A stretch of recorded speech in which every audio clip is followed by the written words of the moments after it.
Yeah. Thanks for showing up, by the way. Thanks for Um, finally getting here. I think it's ever since I've gone from just using normal conditioner to hair masks. I just have to set the timer, and I'm sorry, I have to keep it on for at least 5 to 7 minutes. But Mel, I was at the shops this morning, and randomly I was with Isha. I just broke into a rendition of I'm just Mel from the ground. And that's the song, and I hadn't heard the original Jennifer Lopez song. I don't listen to Jennifer Lopez, but that's one song I knew. Since I changed the lyrics for you back in 2014-15. That's when we became friends, if you remember. Well, I do. When I was doing Mel from the Ground for ESPN. And do you remember the dance move that always goes with it? Do you? Let's get on with the show. Roll the bumper.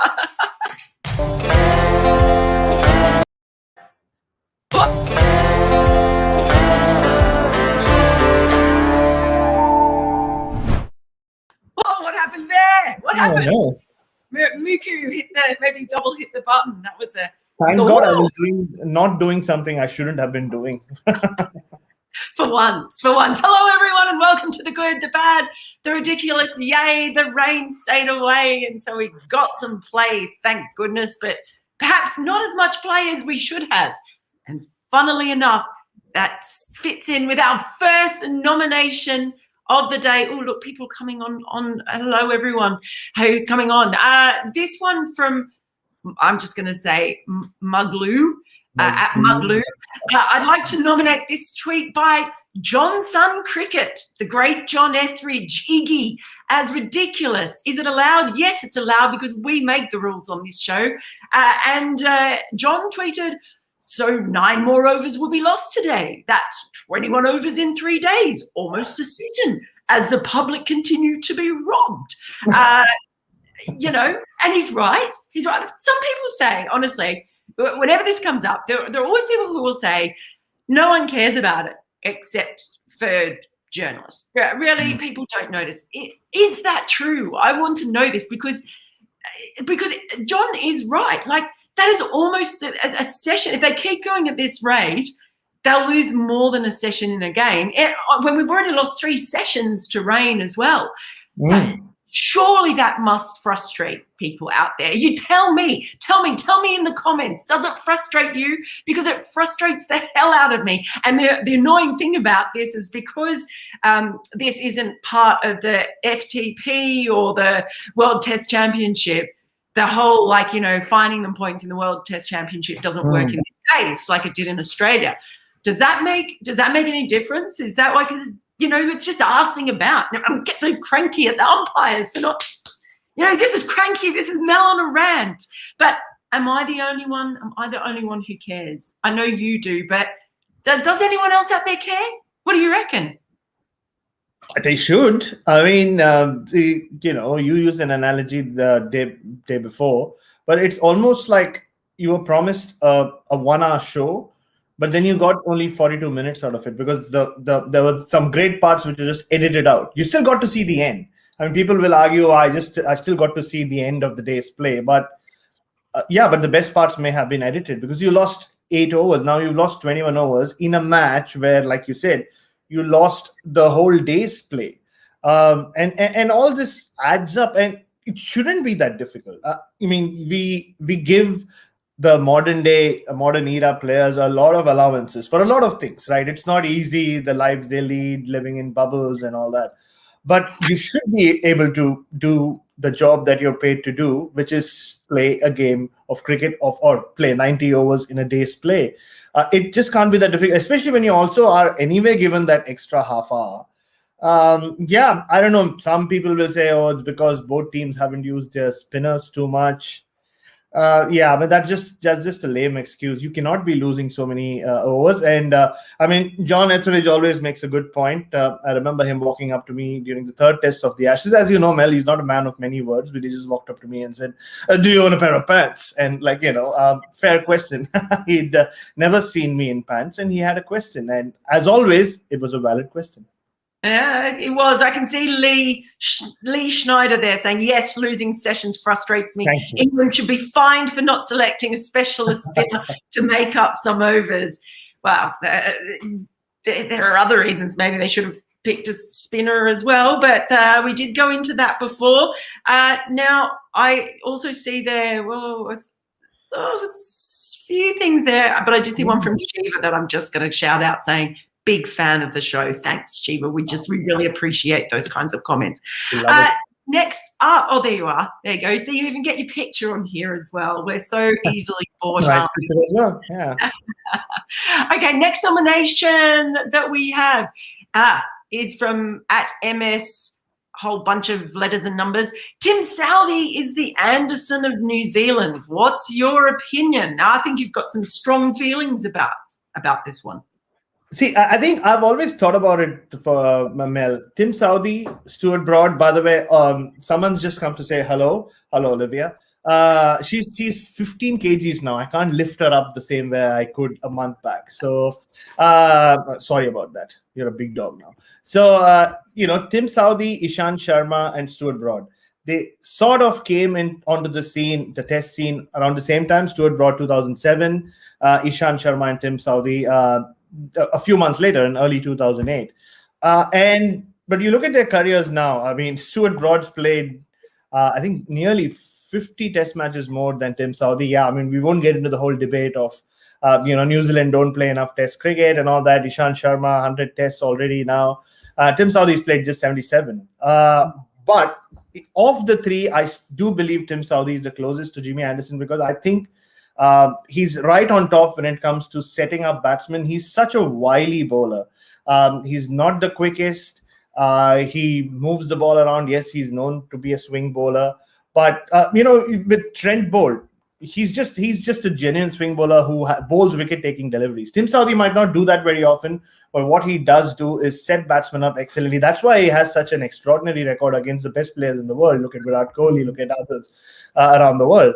And yeah, I mean, the newish English batsman yesterday had no chance. I mean, you can look at the Dan Lawrence shot, the Zach Crawley shot, which we will later and say, oh, poor shots. But that's what Tim Southee does to you. He sets you up. And he is the closest to Anderson in terms of bowling intelligence and the way he sets batsmen up and gets them out. Yeah, it is. It is very, very much. I mean, he's just brilliant to watch. And it's interesting when you see him bowling without Trent Boult there because I think they just complement each other so well. Oh, my God, look at her. She is so cute. She is so big.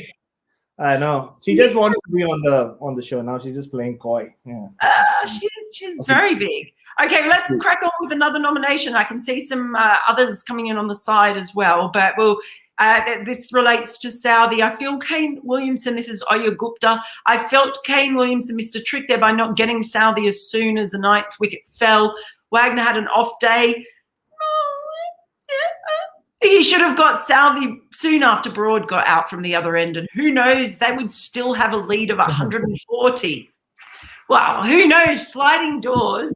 What do you think? Do you think he should have brought him back in earlier? Yeah, I mean, you also have to keep in mind that Tim Southee had already bowled quite a few overs. They have another test coming up against England without much of a break, and soon after there's the World Test Championship final. And New Zealand would need Tim Southee fit. He's still the leader of the attack. We saw Trent Boult just walking around the ground yesterday, having a quick net. So there's all this talk of will he get in to play? I mean, get in for the Edgbaston test against England. So we'll wait and watch on that. So they'll need Tim Southee. And look, Neil Wagner has been used often as the one who knocks the tail off, especially with the way he uses the bouncer. But I thought Rory Burns played him beautifully, and I don't think he had an off day. He had a Neil Wagner kind of day. He will go for runs occasionally because he's always attacking. So unless when he's bowling to Steve Smith, he just does not let Steve Smith score. But I think keeping all that in mind, it made sense that Southee was kept back. And yeah, I mean, you can look at it in hindsight, like always with Test cricket and always with declarations and leads and all that, and say that maybe that decision went wrong. But you know how it is. declaration speculation. I see one there from Arpan saying Southee is so damn underrated. His hands are magic. Magic. I think that's how it's. Yes. And I know, Arpan, I know you really want to talk about Marcus Harris. You don't need to spam it. I can see it. We'll mention Marcus Harris at the end here, but let's get on with the next nomination, please. Ouch. So bad, the Dan Lawrence shot to get dismissed after Zach Crawley. A few loose, wafty drives, just playing into the hands of the bowlers in those conditions, really. I think I saw you tweet that there were the sort of shots that look like they come from players who are maybe a bit too secure about their selection or confident about their selection. They just played into their hands, didn't they? I mean, those are the kind of shots visiting batsmen are told not to play or keep as Ravi Shastri would say, leave the driving license in the dressing room and go to bat. So, that's what you don't expect from seasoned English batsmen. Yeah, Dan Lawrence is young, but not only has he played a lot of county cricket, he's played a pretty decent amount of county cricket this season. And, just seeing the conditions, you don't play a wafty drive to a wide sucker ball like the one Tim Southee produced pretty early on in Dan Lawrence's innings, very similar to the one. Zach Crawley didn't try to force the issue; he just hung his bat out there. But yeah, poor batting, and yeah, it did feel like they were shots of batsmen who are taking their places for granted. And it's a big issue for England. All this focus on the World Test Championship final, but they have 5 tests against India. And one thing we know about this Indian team is it plans a lot. We've sseen Ashwin and his videos, and they're already talking about how to get batsmen out, both the New Zealand camp and the English camp. On the basis of what we saw yesterday or the last couple of days from Lawrence and Crawley, just throw the ball outside off stump, they'll get out. Very disappointing, on a pitch where there are runs to be made. Yeah, absolutely. Can I just say that, talking about the planning ahead and all of that sort of thing, it's doing my head in, and we're in Australia, that us is seeing them talking about what this means for the Ashes. I mean, it's okay for Australians to talk about that now. That's okay. But England, you've got the two of supposedly the 2 best test sides in the world at the moment on your doorstep. Might want to take it one game at a time, as they say, and not look too far ahead. Especially not that far ahead. Yes. Okay, next nomination up, please. Look, Linux Lee, look, you just get in here because I appreciate the effort you put into this. Ridiculous. Every England batsman to get out made a score ending in 2 or 0, with Broad being the only batsman with a score ending in 0 that contributed any runs. I almost think we have a stat nomination of the day, and that for a ridiculous stat nomination, I think that's outstanding. Don't think we can really add to that. Not really. Even Stevens, I guess. Oh dear. Next nomination, please. England can say they found, this is from, Debojit. England can say they found an opener for now in Rory Burns. And we've got another nomination about Rory Burns as well. Let's see how quickly Muku is today on the graphics. Come on, Muku. There it is. Yes. Crick Beyond End. Good. There's something very raw, very relatable about these scratchy batters who grind it out with an awkward technique. When they do well, this world, which is a fanatic for external beauty, becomes more bearable and hopeful. Oh, talking about Burns, by the way. That's really deep. It's deep. Extremely deep. Yeah, I get that. I appreciate for all the pretty, as pretty as Devon Conway's double century was and everything else. I know exactly where they're coming from, because there is that kind of admiration for someone who, has got their limitations in some ways too. And despite those limitations, despite not looking the way that we decide because, that batters are supposed to look or whatever, awkward techniques and everything, he's as much, his innings are, it's not saying he has a bad technique at all.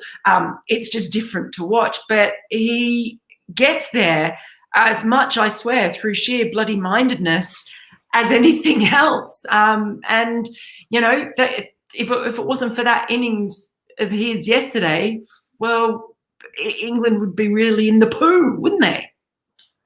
Very much so. And for a world which is obsessed with external beauty, like Cricket Beyond Entertainment have said, for good reason, I'm a big fan of internal beauty, the grit that lies within, you can make your own judgments on what I mean by that, man. But Rory Burns is he an opener that England have found who they can bank on for a long time? I don't know. In English conditions, for sure.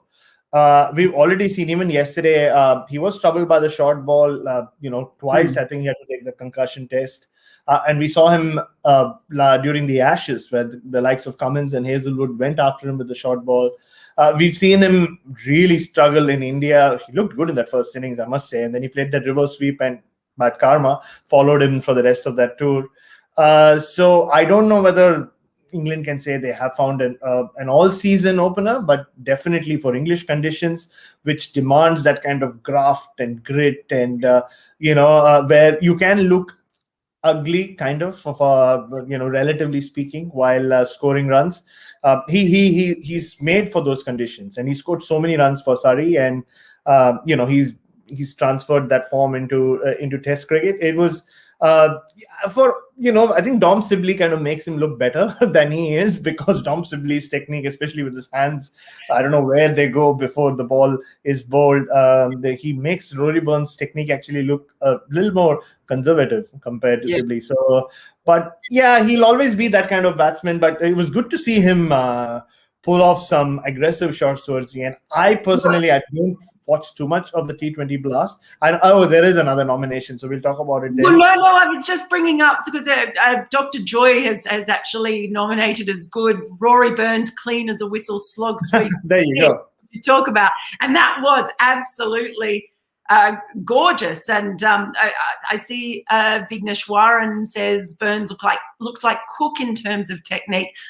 Cook never had neck issues. Sorry, yeah, I know. Yeah, none of that. The whole trying to make sure both eyes are in line and can get a good side of the ball. But yeah, Alistair Cook was technically quite solid. I thought he didn't have enough shots. He had 2 shots, and he used them really well to score all those runs. I think Rory Burns has a few more shots. I think I like the way he drives the ball, to be honest. So. Yeah. Just going back to what I said, Rory Burns, Dean Elgar, kind of similar in the way they approach batting. But Rory Burns' big test will come later this year in the Ashes. Well, everybody's looking forward to it, Mel, so maybe I should look forward to it as well. There you go. I'm getting sucked into this whole Ashes battle. I blame Australia. I can't believe Etu, Bharat, Etu. I had to, Mel, sorry. Just a comment there, a question from Sunak Manor. I know you've been trying to get that one in. Hi, Mel Mam and Bharat Sir. See, this time I'm Mum, but you're Sir. If England axes Robinson from the second test because of some controversial tweets 9 years ago, will England face big trouble and miss a big trick? Is it fair at all? It's a tough one. The opinions obviously vary widely from, forget about it, don't worry about it, it's in the past, to you should never play again. And we spoke about kind of what we thought about that. It's a big stand by the ECB if they do decide to drop him for a test or more. Who knows? Surely it wouldn't be for any more than one test. I'd be amazed if it was. So maybe, he ends up missing one here. A trick, maybe. He's bowled really well, and especially he's bowled, forget about the rights and wrongs of what he did. There are only wrongs, really. he showed an incredible amount of resilience and character to bowl the way he did. And then with the bat as well, that was, a crucial little innings that he played. So I think that he demonstrated that he's got quite a lot of strength of character when it comes to dealing with off-field issues to turn in the performance that he did. But yeah, so people will think whether it's fair or not. I certainly, if they do axe him, I hope it's probably only for one game. I think that would certainly make a stance that, it's not just about words, that there are going to be consequences for it. And I think, if he makes his debut and then he actually gets axed from the team, you can't say that's not something that might give other players a bit of pause as well to think about their own social media.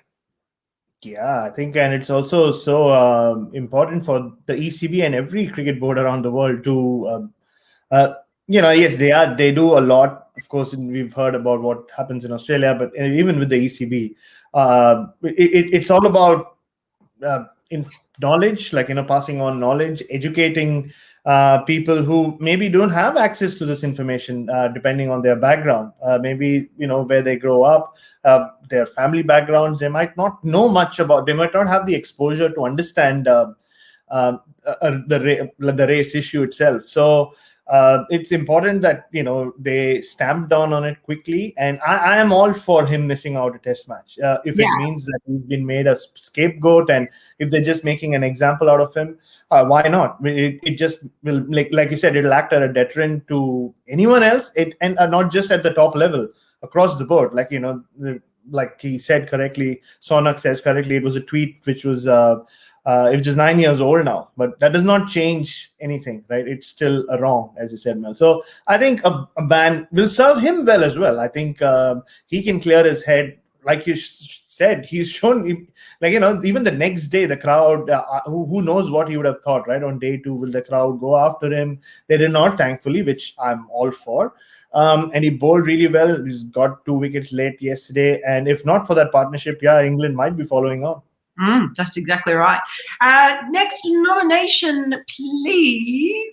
There we are. And I can see a comment about him as well from Shekhar Sadesh. Wagner is so freaking underrated. Seriously, he's the kind of guy you take to the battlefield. Say hi to Bharat from Mumbai. There you go. And I also saw another one from Amitayu Sengupta saying, good, nominating is good. Neil Wagner, the first man to congratulate Burns after he got dismissed. That doesn't surprise me as well. And he does go for that, for the change of expression, the sheer joy of getting the wicket, and then the other side of him as well. So if you did take him onto the battlefield, he'd probably be out there, and what sort of battlefield would it be? Are we talking about swords, or are we talking about guns on the battlefield? I don't know, I'm a peaceful person. Swords. Okay, so he'd go up and he'd hack off a few heads and be all like, and then, I don't know, try and shake the hands of the headless body afterwards or something. He's got those two sides to him. You say something, because I don't even know where I'm going with that. I never want to go to a battlefield with you, though, Mel. Seriously, even if it is to fight on your side, and especially not if I'm in the opposition. If that's what you do, you chop off heads and then shake their hands. I don't even know what that means. But, Neil Wagner. By the way, did you see my blurred pictures of Neil Wagner? I'm back. I was so excited. Even though it was off TV. I tried so many times. I could just get a blur of Neil Wagner, running down and shaking Rory Burns' hand. But like you correctly said, that is just Neil Wagner. He just loves cricket. I compared him to Imran Tahir a couple of days back, and that's what it is. It's love being out there. They love the fact that they've got this opportunity to play Test cricket, albeit not for the country of their birth. And I remember the MCG on a very hot day when New Zealand played Australia 2 summers ago. At the end of each over, he would run from his mark to fine leg, and then in between balls, he would run from the boundary ropes. And as you know, Mel, the boundary ropes and the stands are pretty far, and he would run to the stands, sign autographs, and he was doing this in between balls whilst in the middle of a busy spell on a very hot day. That's just Neil Wagner. Yeah, I mean, when he has the ball in his hand, that's white line fever. I think he's almost like the modern day Brett Schultz. I don't know how much of him you saw, Mel.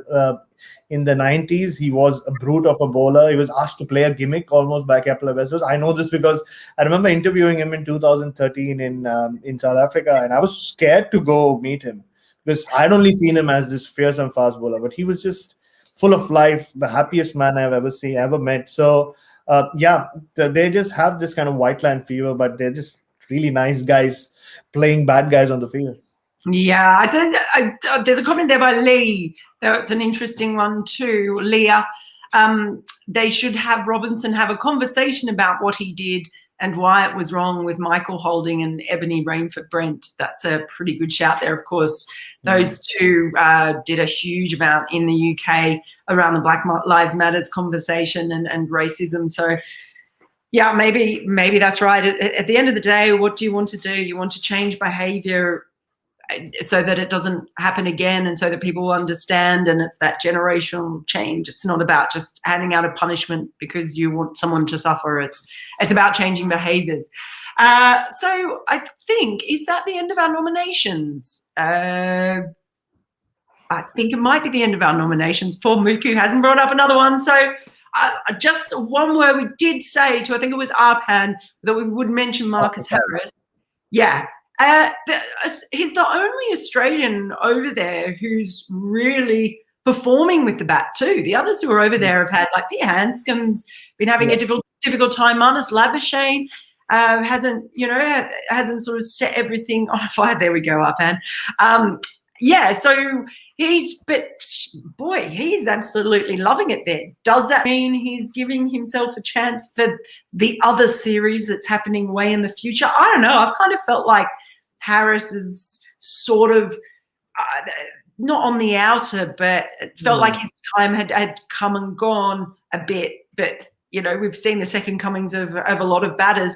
The thing is, Australia have only got 3 contracted specialist bats in that test side. So there is every opportunity, probably more so for the Shield because of the differing conditions, of course. But man, he's not doing himself any harm if he keeps scoring centuries at the rate he's doing. Well, he got back into the Australian side and opened in that 4th test against India on the back of scoring a lot of runs in the Sheffield Shield. Of course, he had that Sheffield Shield record partnership with Will Pucovski. And that's something he does very consistently. You look at his Sheffield Shield record, it's outstanding. He banged the door down 2 years ago when he made his debut against India, 2018-19. He made a comeback now. He's gone and made runs in county cricket. So that's the thing. But he's been it just almost feels like he's stuttered so far at the highest level.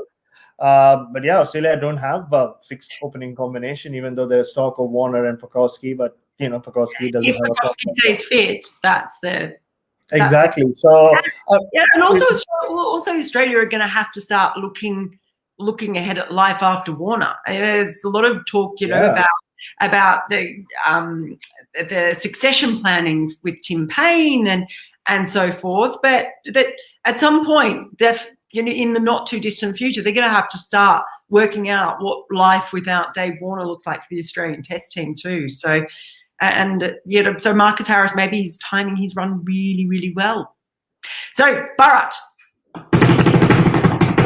what was your goodest thing of the day, sir? Bharat, sir. Has to be Tim Southee. I'm a big Tim Southee fan. He just has this air of coolness around him. Of course, you have your own history with him, Mel. We won't get into it on this show. We have done it in other shows. But he's just this gentle soul. You see him around the nets. You just see him. I remember throughout the India tour of New Zealand, he had this running joke with some of his teammates where every time he would finish a net session, he would to nobody in particular, he would raise his bat and acknowledge the cheers of nobody. So I thought it was strange, but he's in his own world. You see him on the field as well. But like I said, he would have taken a lot more wickets if he'd played for England or India. The old argument, but he's still not old, and hopefully he continues playing.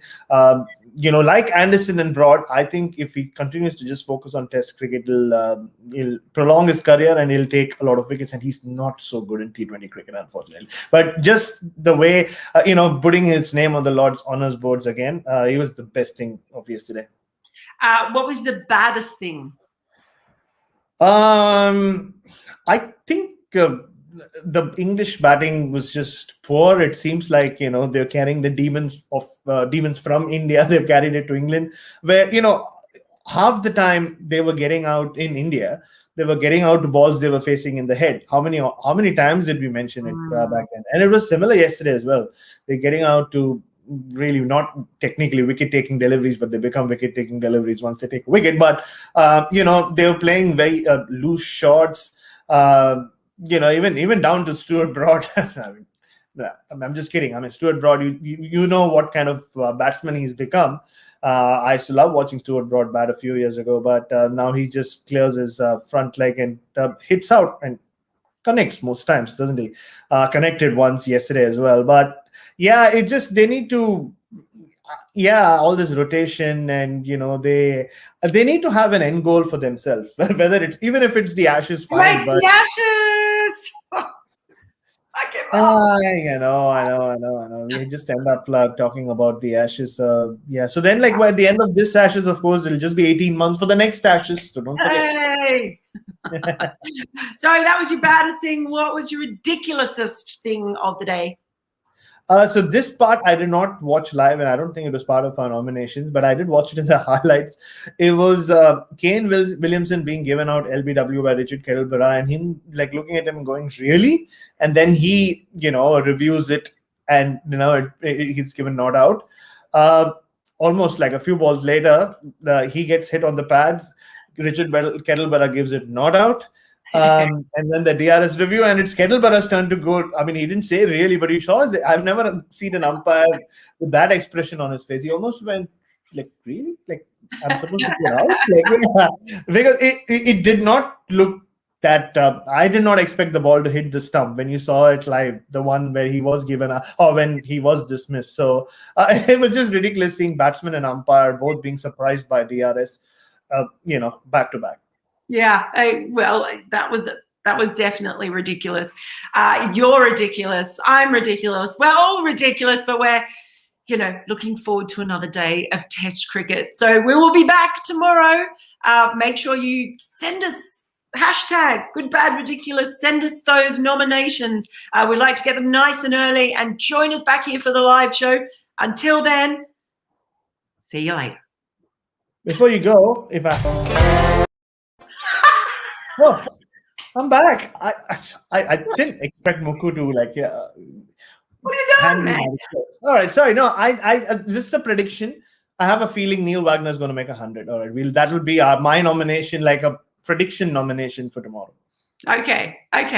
We can finish now. Go Muku, quick! Go Muku!